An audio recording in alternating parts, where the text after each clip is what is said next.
Hey, friends. JP, especially. I'm 2 minutes early, and it is New Comic Book Day, and this is New Comic Book Day Book Club, which means I'm here with my man Alec from White Whale Comics. Hello, Alec. Hi, John. How are you? I'm doing all right. Excited to talk a couple of non-Marvel and non-DC books this week for Book Club, so that's kind of exciting. Yeah, no more X-Men. Yeah, well, don't say that to my books I bought today. Well, I meant on tonight's show. We're not going to be talking about it. Like I'm going to be talking about Storm next month. Just people I don't doubt it. Get ready for that. I'm just saying that's a requirement. So yeah, folks, welcome in. This is Book Club. This is the show that is coming up on its 6th-year anniversary. Is that it?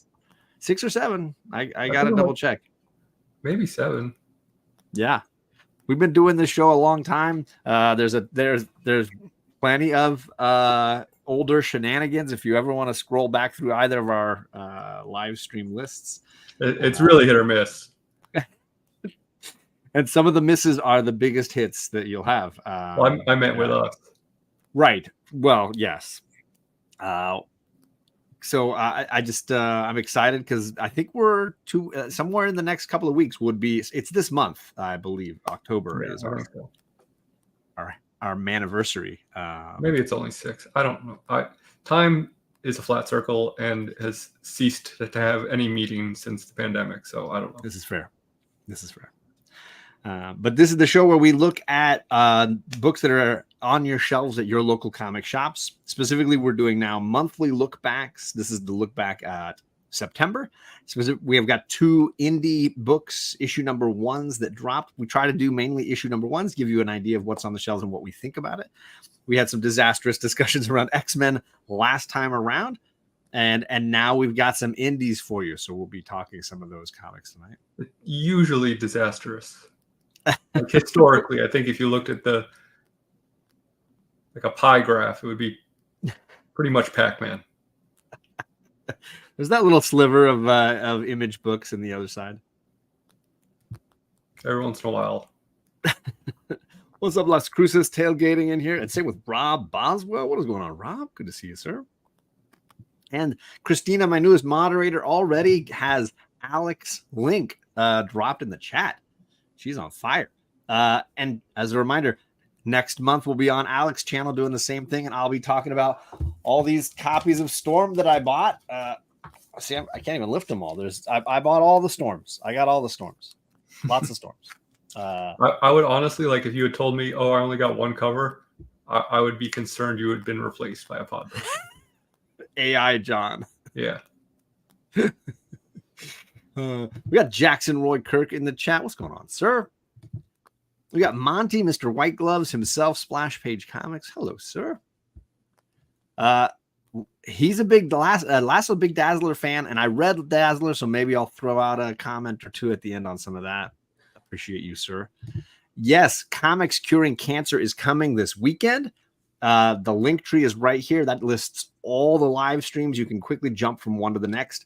My show Saturday morning this weekend is going to be part of that event, and I'll be giving away lots of thank you items to people who donate during my stream. So be there Saturday morning, help fight cancer, and hopefully get a couple of thank you prizes thrown in. We got DJ Wise in the chat. How are you doing, sir? Good to see you. I wish Rob Boswell was still in this chat. We always wish that. Kevin from Entropy and Comics. What's up, Kev? Good to see you, sir. And talking about an indie fan, an indie knowledgeable fan. Good to see you, sir. I am that Storm guy. Yeah, I'm that Storm guy. So yeah, I don't know. If someone, I don't know how you would be able to measure this, but are you more the Storm guy or am I more the Jubilee guy? I'm more the Storm guy. Yeah, you're right. But it's only because I was at WonderCon this year and 2 people called me that. Oh yeah. I was going through some things like, hey, I follow you on YouTube, right? Or Instagram. You're the Storm guy, right? I guess put it on my tombstone. Yeah.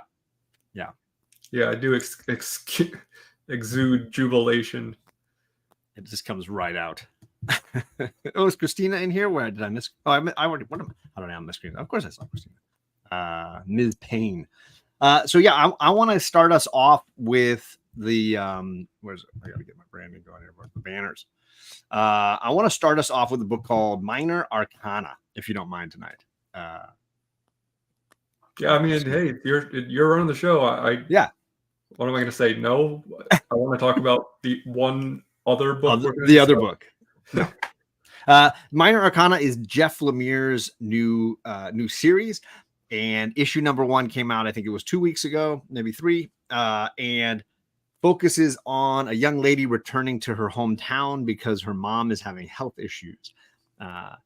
The crux of the drama between the two of them is that mom has not always been the most loving, supportive parent, and daughter feels frustrated that she's got to be back in her mom's orbit again, and feels something of a failure because her life and her career in I don't even know if they mentioned the city that she's coming home from. They just keep saying the city. Yeah, it didn't go well. Lost a job, lost a significant other, and is now sort of crawling back home to help mom, despite not really having any other options anyways. And the other connective tissue between mom and daughter is psychic abilities. Mom is a medium, and that's what she does for a living. No, she's a psychic. We have no idea if she has any abilities. We don't know that. Yeah, we don't know the severity of the skill. We just know that in the town there are consistent customers that come to her for advice. She's got the tarot cards, the crystal ball, the whole thing set up. Daughter thinks it's a complete sham and thinks that she's stealing money from her friends as a fake medium, right? Yeah, that this is just a disgusting, awful way for her mother to make a living, right? Meanwhile, daughter does seem to be touched in some way. She does have some strange visions, and it's hard to know where these things exist in time and dimension, but there is something odd happening to daughter. Yeah, the issue's kind of bookended by her. Well, it starts with her clearly a dream because she wakes up on the bus coming out of the dream, and then ends with her back in this dream world, but it's seems to be more triggered by her looking at tarot cards. Yeah. So mom says, I still need to make money. Can you do it for me? Can you do the shtick and make me the money and go out there and do it?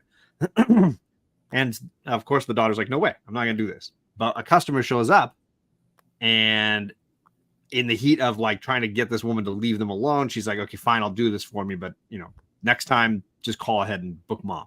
Yeah. Well, she also says she's going to pay double. Right. And as we've established, the daughter is out of work. So she's like, well, whatever. Like, I'll pretend to flip through these cards a bit because I've watched my mom do it enough times to know how the shtick works. Yeah. So she flips through the cards a little bit, and then, like Alec is saying, sort of has this wild vision, thinking that it's not going to be anything real. There seems to be a real element happening. And that's kind of where the book leaves off. It's not really defining the skill or her mother's skill, but it does seem to be implying that maybe there's more to this being a medium psychic kind of stuff than meets the eye. Did I kind of catch everything? Yeah, I mean, more or less, there's a lot of like more detail-oriented things. Oh, sure. But I forgot, like the girl in town that was her friend in school, that maybe they had like, I think because affection. There's almost in the background there's like a photo strip, like from a photo booth, and one of the photos they appear to be kissing. Okay. But she goes and kind of like walks by her house and sees her with presumably her husband. Yeah. Not to say that excludes her from having a relationship with a female previously, because sexuality is a spectrum, but yeah. So they hint at. There's a lot of complicated machinations going on. The hero character, the female hero character, she clearly had, at least if nothing else, a interest in this friend, and it didn't kind of work out, and now friend has married, has a has a life with a husband, and is it does seem to set off our hero character a little bit in that she's now feeling like, God, everything that I liked about this place is trash, and now I got to deal with mom, and everything just seems awful to her being in this town again. She's also a recovering alcoholic. Yes. And she kind of like wanders to a bar, but then thinks better of it. And so there's a lot going on in this first issue as far as setup and, introducing you to this character. But like, I don't feel like it felt bogged down at any point or felt like it was very, like the pacing and the flow of it worked really well for me. Yeah. It didn't feel like it was exposition heavy, despite we were getting a lot of information. It felt like things were happening kind of naturally. And it is narrated. Conversations felt really comfortable. Yeah. It wasn't like, you remember when you were back in high school and this happened and that happened and that's why you're doing this. It's, a lot of the things, like the ex-friend, ex-girlfriend, whatever she may be, are left up to you to kind of fill in the missing pieces of what the author is telling you about the relationship. Which is fun. I think it allows the room for the story to breathe a little bit and the characters to stretch their legs and not feel like they are force feeding them. The author's not force feeding them words. And also, I don't know if you read this floppy or digitally, but digitally. This is going to end up being 4 deluxe hardcovers. So this is not a mini series. This is an ongoing series. Oh wow. Which, like, I don't know if this is something that was like previously released digitally or something. Like, I don't know how they already know that's going to be 4. It must have been a Substack, maybe. Interesting. Because it did give, I mean, obviously for those that don't know, Lemire's have only read Lemire's like stuff with other people drawing it. Obviously, he's a talented artist in his own right and has books like Fish Flies and Maze Book, where Sweet Tooth, you can. What's that? Essex County, Underwater County. Welder. He's done, like, he's pretty prolific in his creator-owned stuff. Royal City. Yeah. So his art style is very much specific to the storytelling. Like he is written it for his style, and it's it fits. Everything kind of fits. Right. It's kind of, I don't mean this in a negative light, but it's kind of ugly. I mean, it's not like shiny pretty. Right. It's not like polished. It's very indie comic, but like for the stories that he tells, that when he's writing and illustrating books himself, it fits perfectly for the types of stories he tells. So I really enjoy his art, but I understand that, like, if you're into the Marvel DC look, it's going to look not what you want, but and I think it's always got a nice hand-drawn feel to it. Oh, yeah. So yeah, I loved, like, I've read a few pieces by him like this, like we've listed a handful of them. I haven't finished Sweet Tooth, but I've read a bunch of it. I've got Essex County, have not started that, but Maze Book and Fish Flies we've talked about on this show. So for me, I was very comfortable. I'm now comfortable with all aspects of it, and I think this suited him nicely. Yeah, I mean, I am a fan of his work. Clearly, we've talked about him quite a bit on the show, both for Marvel stuff or Marvel and DC stuff, and his own stuff. But sure, this was probably my favorite book of his in a while. I really like this first issue. Yeah, I mean, I definitely was taken in by the characters, the backstories, the interconnections, worked really, really well. And I mean, I loved May's book a lot just because I think it hit some real nice emotional notes for me. Mm-hmm. So I don't know if I liked that first issue of May's book more than this, but I'm excited by the promise here in this first issue. And I don't. This is going to sound like I'm patting myself on the back, but I'm not in any way, because it's clearly a different level of skill. But I feel like he writes like I write. So clearly, like that's going to appeal to me, because it's kind of like what I would do anyway. And like, obviously, if you are writing your own stuff, it's going to be stuff that you like. So, as reading this, there were just moments where I'm like, yeah, it like I said, it's much more skilled and much more polished than anything I've ever done, but it is, it has the same like tonal qualities and the same pacing, maybe. I don't know what it is, but like it just feels familiar to me, which is. But without being like predictable or. No, I don't mean like familiar as in the story, familiar as in the style. Yeah. You're at comfort with it in that way. Right. Yeah. Oh, I get that completely. So yeah, this book I think has a lot of promise, and I'm excited to read further issues. And I do think this is one that I'm going to try to keep up with, or like if it's 4 volumes, I don't know, maybe I'll read the whole first volume and see how I feel about waiting for the others in singles or in collected editions. I need to look into if it had been released somewhere before, because I mean, if it's good all the way through, I would love to own 4 deluxe hardcovers of it. It would look really nice on the shelf, but I don't want to commit to buying that many single issues and 4 hardcovers. Well, I want to say Fish Flies was a Substack that then became singles and a collected edition, so it's possible it's the same route. I don't know. Yeah, Fish Flies was what, 6 issues? Yeah, much shorter. Right. So, I mean, that makes more sense as a Substack to me than something that's going to be 4 deluxe hardcovers. But I don't know enough about Substack and digital comics to say that wouldn't have happened. Me neither. I mean, I don't have any Substacks that I follow. Homeboy does so much work. I don't know where he finds the time. Dude. Yeah. I mean, it feels like just a little while ago we were talking about Fish Flies, and now he's got a whole other series. Yeah. And he's not like that's the only thing he's doing. He's still writing other books. And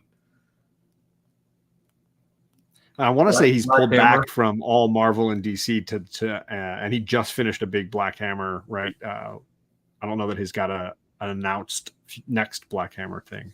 Big Black Hammer. Don't search that on Google.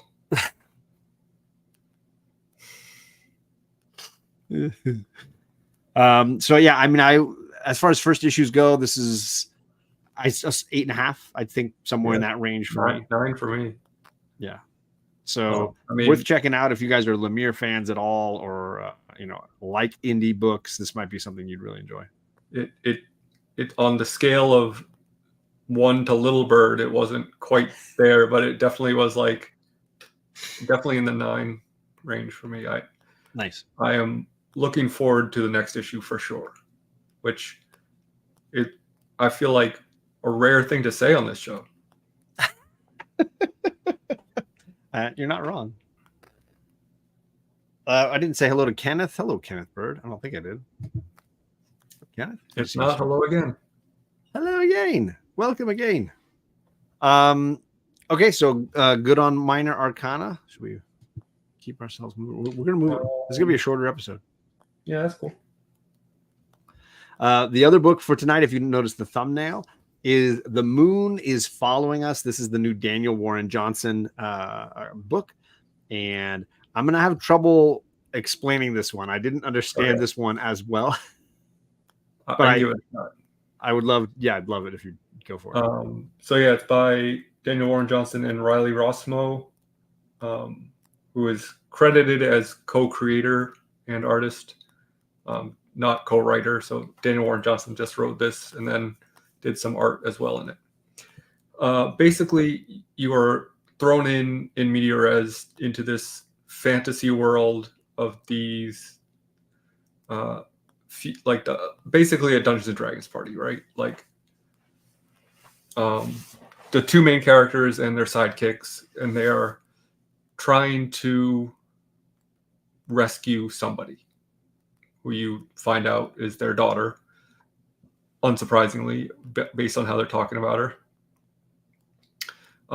So they kind of infiltrate this tower, and they're kind of arguing about the best course of action. The man who turns out to be the husband is, saying he wants to stealth attack them, and the woman who's kind of the more of a barbarian type, like, no, we just got to force our way in and just crack skulls. But they kind of initially agree to try the stealth approach. So they climb up this tower, and immediately that fails, and they have to just force their way in. And they meet up with this little wizard man and this weird bat person who is an arms dealer, and they're trying to get some strong armaments in order to better facilitate this attack. And kind of does like the watch salesman thing with his wings, and he's got like swords and guns and all sorts of nonsense. And the little wizard like, no, where's the real stuff? Where's the good stuff? And the guy brings out these little glowing cubes that are clearly magical items that hold bigger items. He said, like, I can't afford to carry around these big items because they're too large. But in this world, I can shrink them down and do this. And then there's this weird moment where they pay with memories or life force or something. It's kind of unclear. Yeah. But uncomfortable nevertheless. And then they get like all out attacked by these just bizarre looking creatures that are the guardians of this tower or whatever it is they're trying to fight their way through in order to get to their daughter, presumably where they think their daughter is. In the process of this, the wife gets shot with an arrow. The husband activates the cue, which turns out to be like an Apache helicopter in this otherwise seemingly mostly fantastical world. They do manage to get away, but the wife is then pretty mortally wounded. They say like her pulse is fading, and so the wizard man and the little frog man bring them to this Stargate looking thing, and they say, you have to go back with her. She's not going to make it. And what is the little girl going to do when when they find her? She's going to need her mother. So they go back through the Stargate and wake up back in the real world with weird CPAP machines on their faces. Like VR systems. Yeah. And you find out that the daughter has been basically in a coma for 6 months in this dream world, and that's where they were. They were in her dreams trying to rescue her from whatever is causing her to be in this state. So it is, you are, like I said, thrown into this world without knowing what it is. And then at the end of the issue, it is the setup for what's going on the whole issue. So it's kind of mementoed a bit, like it's told backwards in a sense, where you find out what's happening at the end. But I think that's a benefit to this issue, because I think if at the beginning there was like, okay, time to go to the dream world to rescue our daughter, and like, okay, this is not as interesting, because part of the interest in the first part of the book is like what is happening. Which might turn some people off, but might be a pro to other people. Well, and I think it's part and parcel with that. I feel like at least Daniel Warren Johnson's style is not giving you all the pieces up front and just making you go along with a wild ride of crazy artwork, and you're just trying to figure out what is this thing, whether it's Murder Falcon or even the Beta Ray Bill or this. I mean, Power Bomb, yeah. And I think it's good writing in the sense that you're not being spoon-fed things, right? And it's instead making you dig a little deeper into the pages that you're reading so that you can then extrapolate that information. And I think that makes you active in the process. Right. It makes you need to pay attention to what's happening. Totally. I also didn't mention the dream world. All the art is by Riley Rossmo, and when they get back to the real world, the art's by Daniel Warren Johnson. So there's this kind of style, like clear stylistic difference, not just like this is more pastel-y or some, it is two different artists who have, I would say, pretty different styles. Absolutely. So what's up, Random Rips in the chat? What's going on, Random Rips? And thanks, Christina. Yes. So for me, like, it felt very much in keeping with Daniel's other stuff that I've read. I don't know that it hit emotionally as hard, but I mean, this is my first time reading through it. I know Powerbomb and Murder Falcon hit almost too hard. Like, maybe this is a nicer, like, I don't know, once as we get to know more about the daughter's plight, it's possible that'll set in, that emotional weight will set in. It's just the almost like one page at the end that really just gives you that. So I'm assuming that this is just the tease of the emotions. But for now, it's an entertaining ride nonetheless. Like, I don't feel like it's needed because you're so wrapped up in the dialogue between the husband and wife, or the couple, is so like fraught with the drama that they're dealing with, the backstory between them. It is the stress of their situation weighing on their relationship completely, which adds realism to their plight, right? They're back and forth. It is forcing a wedge between them, but at the same time, they need to be together in order to defeat whatever it is that's causing their daughter. So, like, it's this real push and pull of like them knowing they need each other and like clearly still caring for each other and caring for their daughter, but at the same time, much like any sort of real situation where you're dealing with this level of stress, whether it be financial or health scares or situations like that, where that stress and that pressure just naturally puts you at odds. Because the exhaustion and the frustration. Your partner is the person that not only are you with all of the time, but it's the person that you are most comfortable with. So you don't have to hide those emotions the same way as you would like in a public setting or at work. Or, I mean, I know people blow up at strangers all the time, but most rational, level-headed people, and not saying it's okay to yell at your spouse, but like there is that comfort level, express emotion more freely, right? That comfort level of like even those like little snappy moments where you're just saying, there's a moment where he's like, she's my daughter too, because the wife is kind of saying like, oh, are you not willing to do this? And he's like, I'm here, aren't I? Like, we're doing this. I have a different perspective than you on how we should do this. And like, she's my daughter too. Don't forget that. So you can see that the constant debate over strategy on how to solve this problem is weighing on them. Right.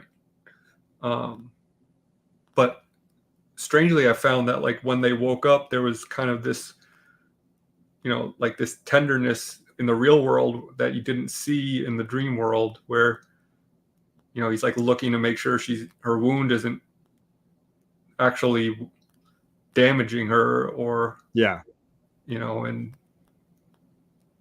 talking about making coffee and stuff like that. And it felt much more calm and at ease when they were not like in the shit, for lack of a better term. behind enemy lines.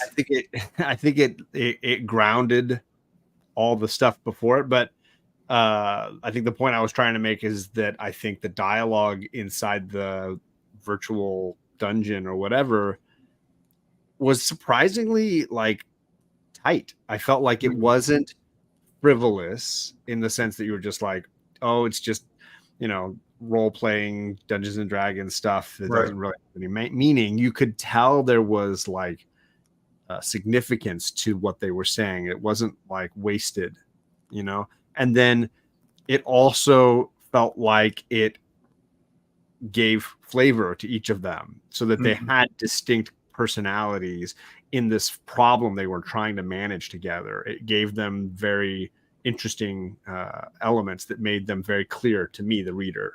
Yeah.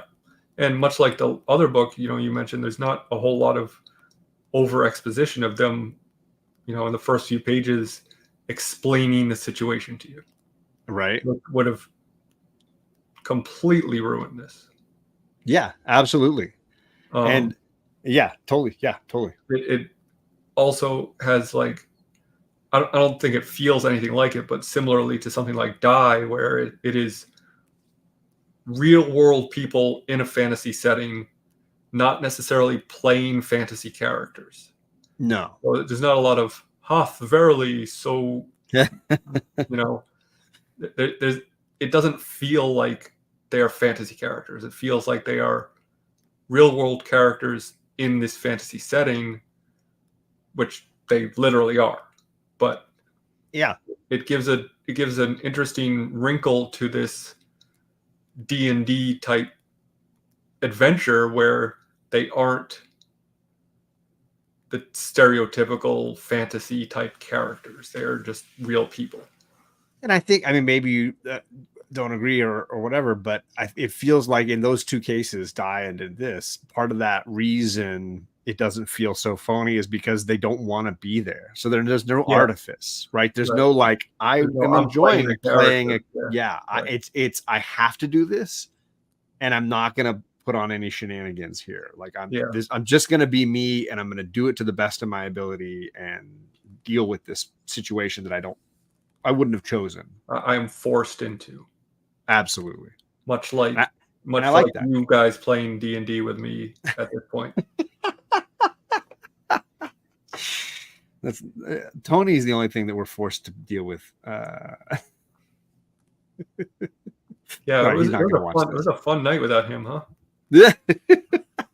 I definitely had some fun shenanigans. Just kidding. Missed you, Tony. Flavor Flav. So yeah, overall, this is another book that I do want to know where it goes, and I don't know. I'll probably read issue 2 and then try to decide, is this a trade weight?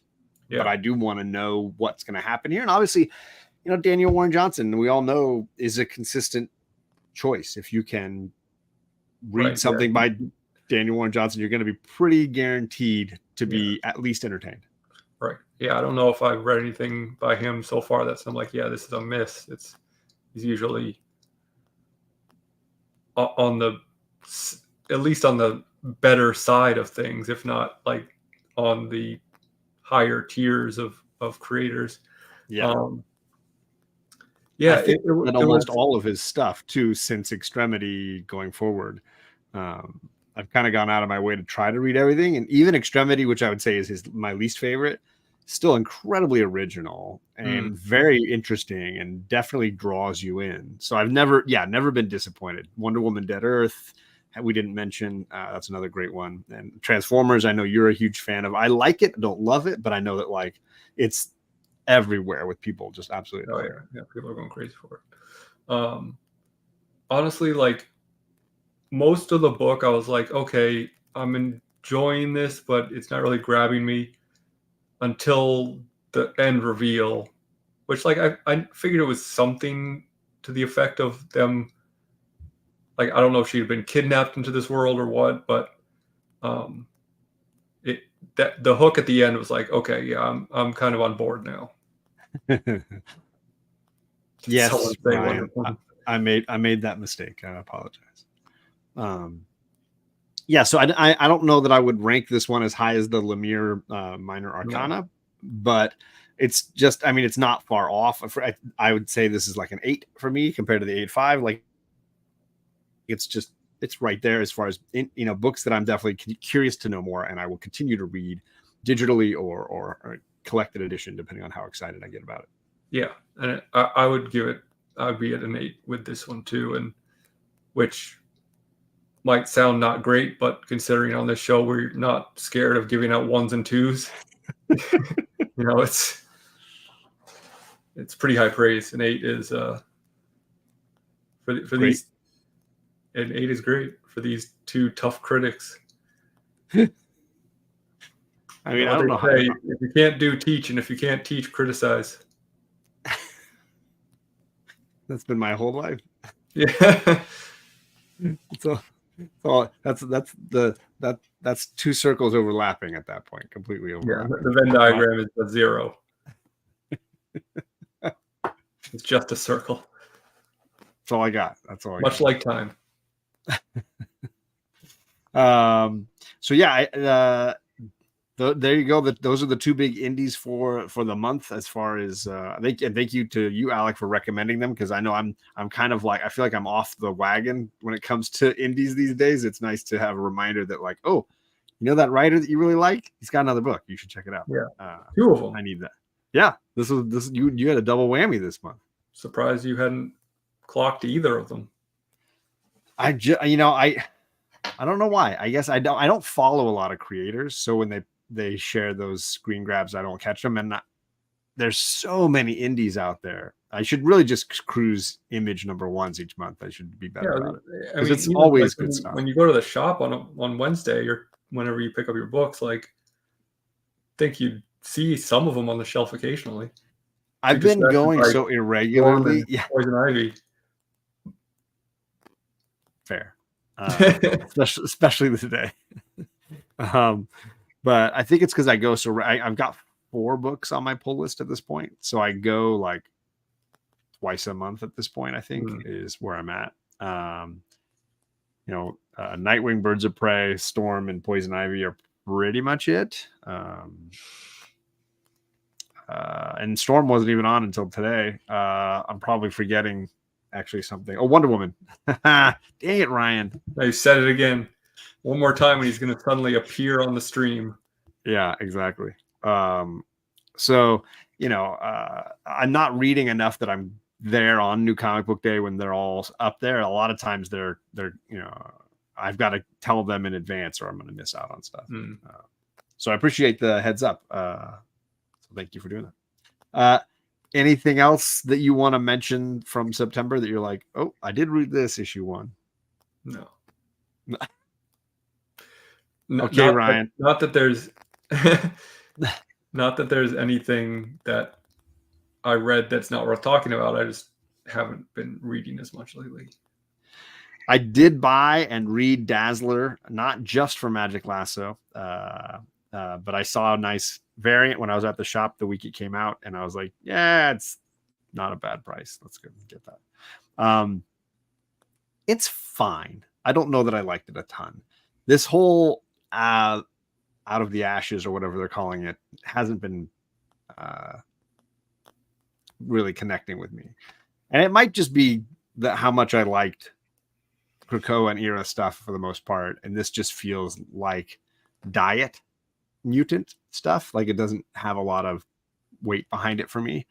I like the concept of Dazzler on tour, and the crew that's helping her, and the dilemma with how much of your real self do you tell your audience if you want to sell more records. What is the purpose?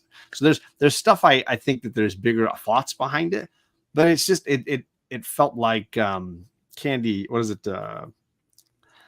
Spun cotton candy. Yeah, like cotton candy. You put it in your mouth and you're like, oh, there's an interesting flavor there, but then it's gone.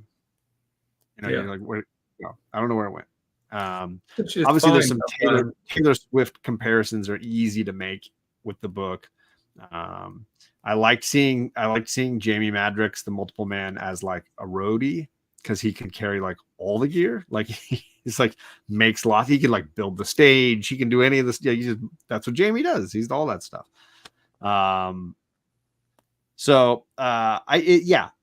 Entertaining, sure. But I doubt I'll get issue 2. I don't know that. I mean, maybe I'll read it. Like 5 issues though, right? It's like, is it? I don't think it's a miniseries. It did have some retro throwbacks for sure. It does not change the world. I know we spent a whole episode talking about the X-Men books last month, but I feel like it was maybe a misstep on Marvel's part to go from this huge multi-year event, more or less, in the X universe to another, every title crossover event. Like, they should, like, you need a breather, or else, it's like if you only eat cookies aren't going to taste good anymore. You need something savory in between, right? To make it, that pop of sugar, like, feel interesting. I think that they wanted to keep the cash cow going, right? They wanted to continue to have 2 or 3 X-Men books every single week.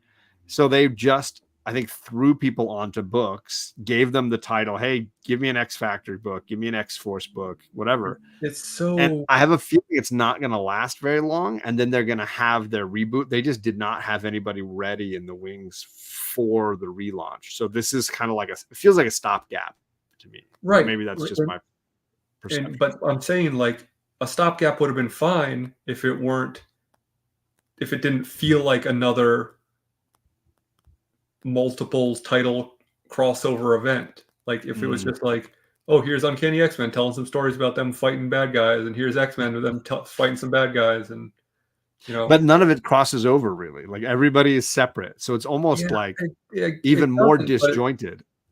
But it feels like they're working on building to something. Like, you think you can read any of the titles and they're standalone compared to the post House Powers stuff, but like it is still,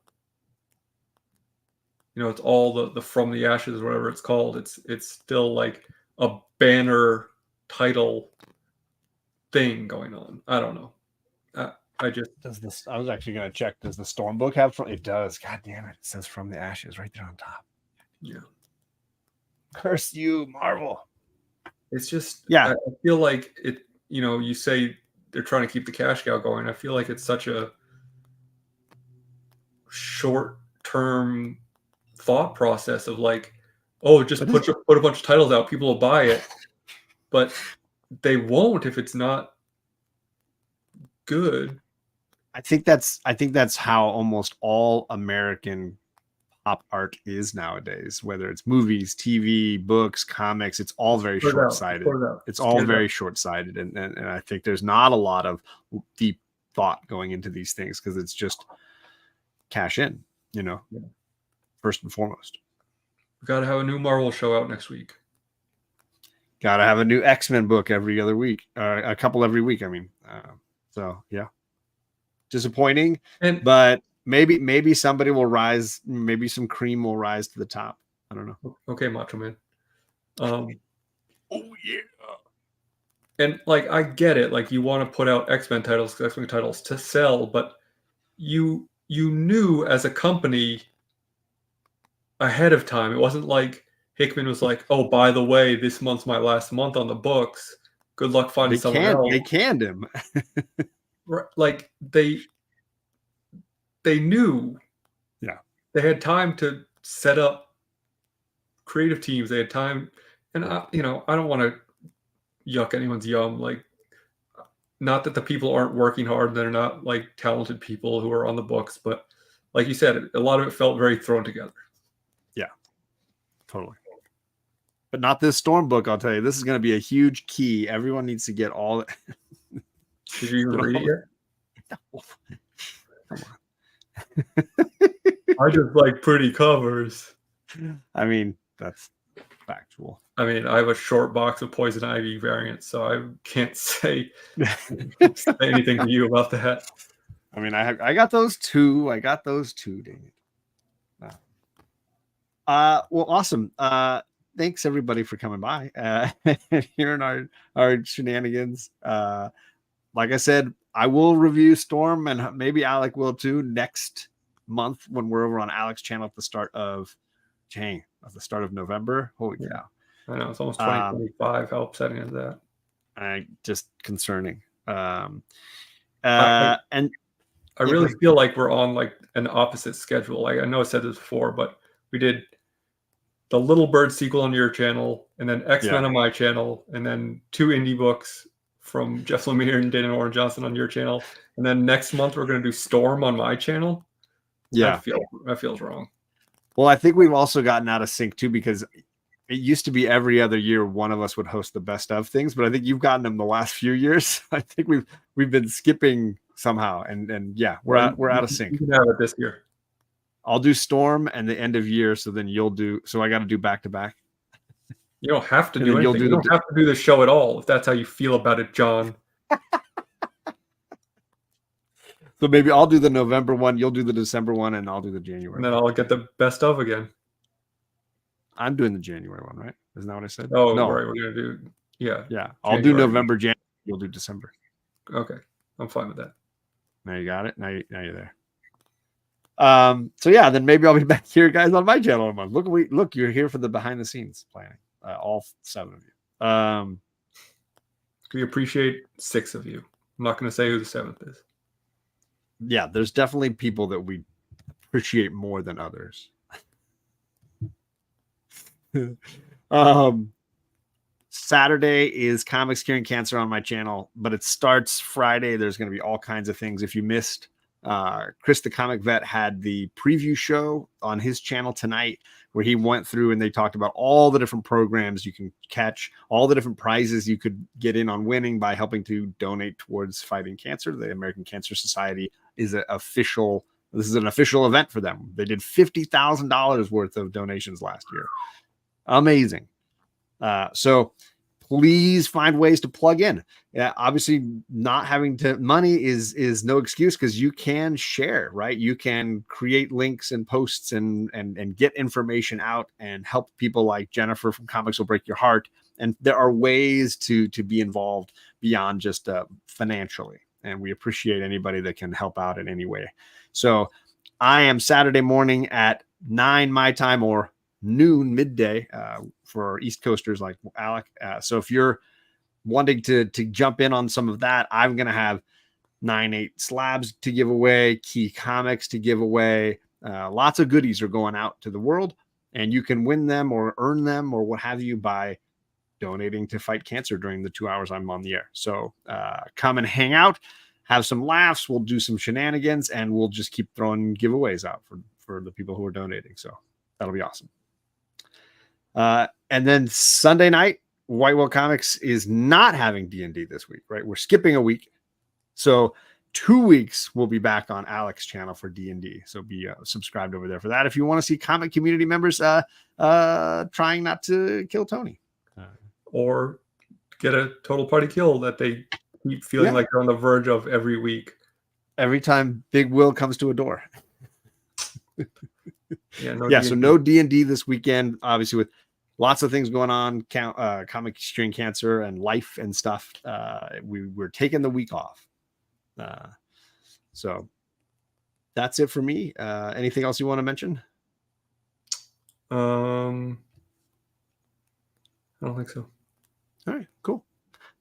Thanks everybody for coming, and we'll see you guys all again soon.